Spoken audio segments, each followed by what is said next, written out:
সাথে সরাসরি যুক্ত হচ্ছে সহকর্মী আতিক মিসবাহ লগ্ন।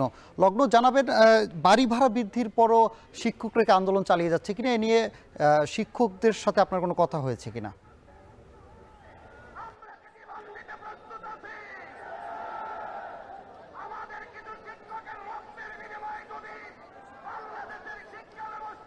আজকে কিন্তু আন্দোলন একদম কঠোরতর পরিস্থিতিতে চলে গেছে। আপনি নিঃসন্দেহে জানেন যে আজকে কিছুক্ষণ আগেই কিন্তু অর্থাৎ সকালবেলা কিন্তু এখানে প্রজ্ঞাপন জারি করা হয়েছে এবং সেই প্রজ্ঞাপনে কিন্তু ৫% বাড়ি ভাড়ার কথা বলা হয়েছে, কিন্তু শিক্ষকরা কিন্তু শুরু থেকে ৫% থেকে ২০% পর্যন্ত বাড়ি ভাড়া এবং একই সাথে আমি যদি বলতে চাই যে এর পাশাপাশি উৎসব ভাতা এবং ১৫% চিকিৎসা ভাতার দাবি নিয়েই কিন্তু তারা গেল ১২ই অক্টোবর থেকে আন্দোলন অব্যাহত রেখেছে। তারা বারবার বলেছে যতক্ষণ পর্যন্ত আবাসন ভাতা ২০% করা হবে না ততক্ষণ পর্যন্ত তারা আসলে জোরালো আন্দোলনে থাকবেন। যেহেতু এখন থেকে ঠিক ৪৬ ঘন্টা ধরে একটা অনশন চলছে, এখানে আন্দোলনকারীদের অনেকেই আসলে আমরণ অনশনে বসেছেন এবং একই সাথে আজকে যখন নতুন করে প্রজ্ঞাপনের বিষয়টি জারি করা হলো, আজকে কিন্তু এই শহীদ মিনারে একটা জনজোয়ার আমরা দেখতে পাচ্ছি। এখানে দেখেছি যে সারা বাংলাদেশের বিভিন্ন প্রান্ত থেকে আলাদাভাবে বিভিন্ন যানবাহনে করে তারা কিন্তু এখানে এসেছেন এবং তাদের সাথে আমরা কথা বলেছি।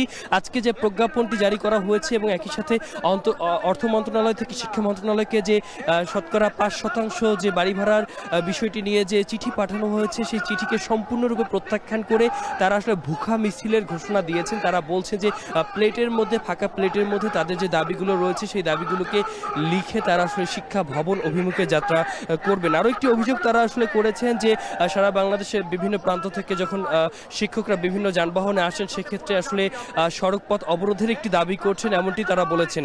আমরা সবার সাথে কথা বলেছি, তারা বলেছেন যেহেতু অনশনের প্রায় ৪৬ ঘন্টা পেরিয়ে গেছে, ৪৭তম ঘন্টায় রয়েছে, একই সাথে সারা বাংলাদেশের বিভিন্ন প্রান্ত থেকে শিক্ষকরা এখানে অবস্থান করছেন, তারা এখানে আসছেন এবং একই সাথে সারা বাংলাদেশে এমপিওভুক্ত সকল শিক্ষা প্রতিষ্ঠানগুলো যেগুলো রয়েছে সেখানে আসলে শ্রেণী কার্যক্রম কিন্তু এখন পর্যন্ত বন্ধ রয়েছে। তাই তারা আসলে আরও জোরালো আন্দোলনের ঘোষণা দিচ্ছেন এবং একই সাথে আমরা দেখেছি যে এখানে আসলে বিভিন্ন প্লাকার্ডের মাধ্যমে এবং বিভিন্নভাবে কিন্তু তারা আসলে তাদের যে দাবিগুলো রয়েছে চূড়ান্তভাবে সেই দাবিগুলোর কথাই কিন্তু তারা জানাচ্ছিলেন। এবং আরেকটি বিষয় বলতে চাই, তারা আসলে যে ভুখা মিছিলের ঘোষণা দিয়েছিলেন সেই ভুখা মিছিলের মাধ্যমেই কিন্তু তারা আসলে শিক্ষা ভবন অভিমুখে যাবেন এবং চূড়ান্তভাবে আরও কঠোরতর আন্দোলনের মধ্যে তারা আসলে প্রবেশ করবেন, এমনটি তারা আমাদেরকে জানিয়েছেন। তবে পরবর্তীতে তারা আসলে কোন ধরনের পদক্ষেপে যাচ্ছেন সাক্ষাতে দেখলে আমরা আরও বিস্তারিত জানতে পারবো। সানি, এই ছিল আমার এখান থেকে সর্বশেষ। সানি, বেসরকারি শিক্ষক ও কর্মচারীদের দাবি দাওয়া নিয়ে সবশেষ খবর জানাতে কেন্দ্রীয় শহীদ মিনার থেকে যুক্ত ছিলেন সহকর্মী